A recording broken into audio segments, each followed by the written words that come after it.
ভেন্ডি দিয়ে তো ভেন্ডি পোস্ত, দই ভেন্ডি, ভেন্ডি ভাজা অনেক খাওয়া হলো। আজকে তোমাদের সাথে নতুন একটা রেসিপি শেয়ার করব, যেটা তোমরা ভাত, রুটি, পরোটা সব কিছুর সাথেই কিন্তু খেতে পারবে।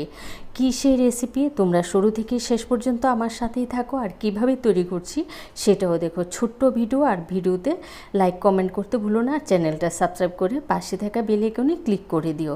তো এখানে একটা কড়াই বসিয়ে আমি দিয়েছি কিছুটা 2 চা চামচের মতো তেল দিয়ে, আবার ভেন্ডিগুলোকে দিয়ে দিচ্ছি। ভেন্ডিগুলো না গোটা অবস্থায় ধুয়ে তারপরে কেটে নেবে। এবার শুরুতে কিন্তু আমি নুন দেবো না, ভেন্ডিটা কিছুক্ষণ ভেজে নিয়ে তারপরে এখানে দিয়ে দেবো নুন। শুরুতেই যদি নুন দিয়ে দাও না, তাহলে দেখবে ভেন্ডি যে একটা পিচ্ছিল ভাব সেটা কিন্তু যাবে না।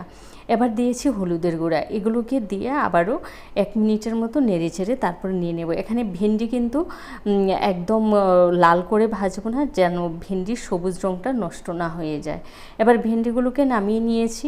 ওই তেলে পেঁয়াজ, আমি এখানে 2টো পেঁয়াজ কিউব করে কেটে নিয়েছি।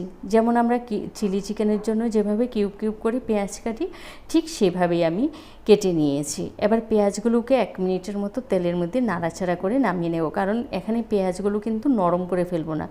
খেয়াল রাখবে পেঁয়াজের ক্রাঞ্চি ভাবটা যেন নষ্ট না হয়ে যায়। এবার ওই তেলে আবারও 1 চা চামচ দিয়েছি সর্ষের তেল, দিয়েছি সাজিরা ফোড়ন, আর দিয়েছি নুন।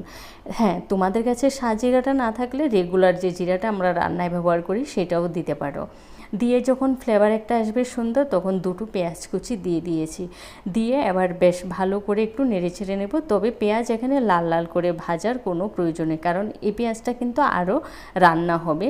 তো দেখো পেঁয়াজটা যখন একটু নরম হয়ে এসেছে, এবার এর মধ্যে আমি কিছু রেগুলার মশলা ব্যবহার করব। তার মধ্যে আছে হলুদের গুঁড়া, কাশ্মীরি লঙ্কার গুঁড়া, 1/2 চা চামচ ধনে গুঁড়া, আর নিয়েছি 1/2 চা চামচ জিরার গুঁড়া। এবার দিয়েছি কয়েকটা কাঁচা লঙ্কা, পাকা কাঁচা লঙ্কা। এগুলো দিয়ে আবারও বেশ ভালো করে কষিয়ে নেব মশলার কাঁচা গন্ধ যাওয়া পর্যন্ত। তারপরে দিয়েছি একটা টমেটো কুচি, টমেটোটা দিয়ে 1 মিনিটের মতো মশলার সাথে ভেজে নেব, কারণ টমেটোটা যেন একবারে গলে না যায়। তারপরে দেখো টমেটো, মশলা সব কিছু বেশ ভালো করে কষানো হয়ে গেছে, আর মশলার কাঁচা গন্ধটাও কিন্তু চলে গেছে। এই রান্নায় কিন্তু আমি কোনো জল ব্যবহার করব না। এবার ওই যে ভাজা ভেন্ডিগুলো রেখেছি আমি, সেই ভেন্ডিগুলো দিয়ে দেব। খেয়াল রাখতে হবে মশলা আগে ভালো করে কষিয়ে নামানোর আগে দিয়ে কিন্তু ভেন্ডি দেব। আর ওই যে পেঁয়াজটা আমি ভেজে রেখেছি কিউব করে কাটা, সেই পেঁয়াজটাকেও দিয়ে দেব। আর দিয়েছি সামান্য একটু গরম মশলা গুঁড়া। হ্যাঁ, তোমাদের তো নামটাই বলা হয়নি কী রান্না করছি, সেটা হলো ভেন্ডির দু পেঁয়াজা। তোমরা হয়তো দেখো কিছুটা আন্দাজ করতে পেরেছো।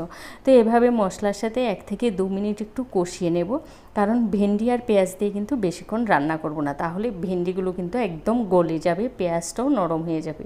পেঁয়াজের ক্রাঞ্চি ভাবটা কিন্তু যেন নষ্ট না হয়ে যায়। তো দেখো কত সুন্দর হয়েছে রান্নাটা, আর খেতে কিন্তু দুর্দান্ত হয়। কারণ একঘেয়ে ভেন্ডির রেসিপি না খেয়ে তোমরা এইভাবে অন্তত একবার তৈরি করে খেয়ে দেখো, খেতে কিন্তু দুর্দান্ত লাগে। আর তোমরা এই রেসিপিটা শুধু যে ভাত দিয়ে খাবে তা নয়, তোমরা রুটি, পরোটা সব কিছুর সাথে কিন্তু খেতে পারবে। এটা বিশেষ করে রুটি, পরোটা, লুচি এইগুলোর সাথে কিন্তু বেশি ভালো লাগে খেতে। ভিডিওটা ভালো লাগলে তোমাদের আত্মীয় স্বজন, বন্ধুবান্ধব সবার সাথে বেশি বেশি করে শেয়ার করে দেবো। আর যারা আমার চ্যানেলে নতুন আছো, প্লিজ চ্যানেলটা সাবস্ক্রাইব করে পাশে থাকা বেল আইকনে ক্লিক করে দিও। ভালো থেকো, সুস্থ থেকো, টাটা।